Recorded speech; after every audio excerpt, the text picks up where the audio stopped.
जय श्री राम सभी साथियों को। साथियों, प्रभु श्री राम जनकपुरी में डेरा डाले हुए हैं। अब ऐसा होता ही है, हम भी किसी दूसरे गांव में जाते हैं, बारात में जाते हैं, तो हमारा भी मन करता है कि गांव हो या शहर हो, उसको घूमने का मन करता है कि चलो आए हैं तो यहाँ देखें। तो इसी प्रकार लक्ष्मण जी भगवान से कह रहे हैं कि भैया चलिए नगर को देख के आते हैं कि जनकपुरी कैसी है। तो दोनों भाई मुनि विश्वामित्र उनके गुरु जो हैं उनकी आज्ञा लेकर के और नगर भ्रमण को निकल पड़ते हैं। अब नगर भ्रमण को निकल चुके हैं, लोग उन्हें देख रहे हैं, तो उस तरह किस तरह का वातावरण है वो तुलसीदास जी ने बताया है। देखन नगर भूप सुत आए, समाचार पुरवासिन पाए। धाये धाम काम सब त्यागी, मनहु रंकन दे लूटन लागी। तुलसीदास जी कह रहे हैं कि जब नगर के वासियों ने यह समाचार पाया कि दोनों राजकुमार नगर देखने के लिए आए हैं, तो वो सब अपना घर बार और सब काम काज छोड़कर ऐसे दौड़ पड़े मानो दरिद्र व्यक्ति धन का खजाना लूटने के लिए दौड़ता है। तुलसीदास जी ने ऐसी ऐसी उपमाएं दी हैं कि पूछिए मत। निरखी सहज सुंदर दो भाई, होई सुखी लोचन फल पाई।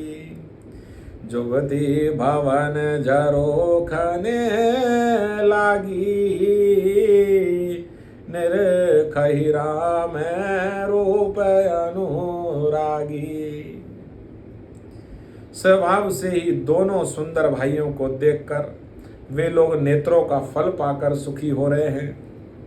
युवक युवतियां स्त्रियां घर के झरोकों से लगी हुई प्रेम सहित भगवान श्री राम के रूप को देख रही हैं और वो आपस में बड़े प्रेम से बात कर रही हैं। कैसे बात कर रही हैं? कयहि परस पर वचन सप्रीति, सखियन कोटि काम छवि जीती। सुर नर असुर नाग मुनि माही, शोभायसि कहू सुनियते नाही। हे सखी, इन्होंने करोड़ों कामदेवों की छवि को जीत लिया है। देवता, मनुष्य, असुर, नाग और मुनियों में ऐसी शोभा तो कहीं सुनने में नहीं आती है। भगवान के रूप को देखकर स्त्रियां इस तरह की बातें कर रही हैं और वो कह रही हैं कि दूसरा देवता भी कोई ऐसा नहीं है जिसके साथ इस छवि की उपमा दी जाए।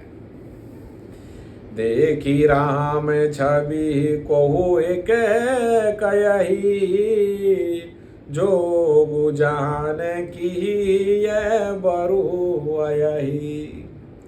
जो सखी नहीं देख नर नाहू, पन परिहरि हटि करई विवाहु।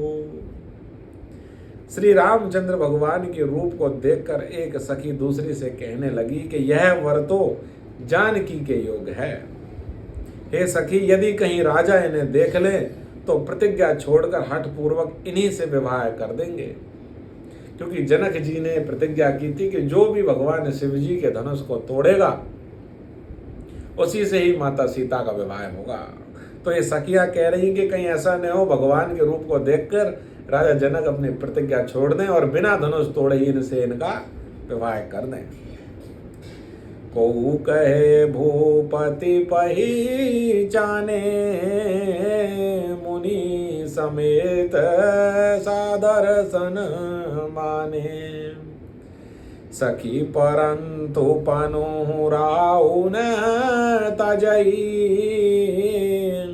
विधि बस हटि अभी बेकई भजई।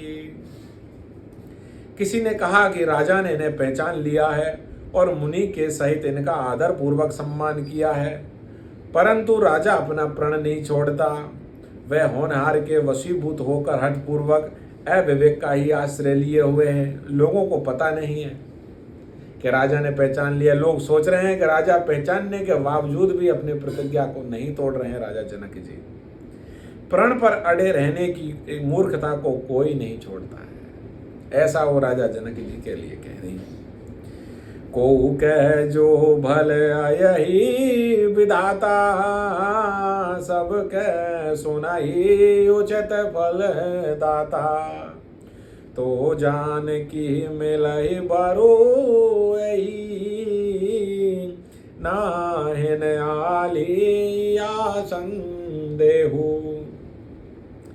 कोई कहता है कि यदि विधाता भले हैं और सुना जाता है कि वे सबको उचित फल देते हैं, तो जानकी जी को यही वर मिलेगा, इसमें कोई संदेह नहीं है।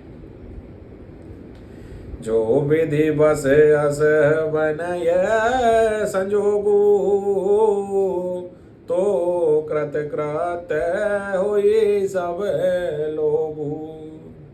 सखी हमरे आरती अते ताते, कम हुक ए आवई यही नाते। लोग कह रहे हैं कि जब देव योग से ऐसा संयोग बन जाए तो हम सब लोग कृतार्थ हो जाएं।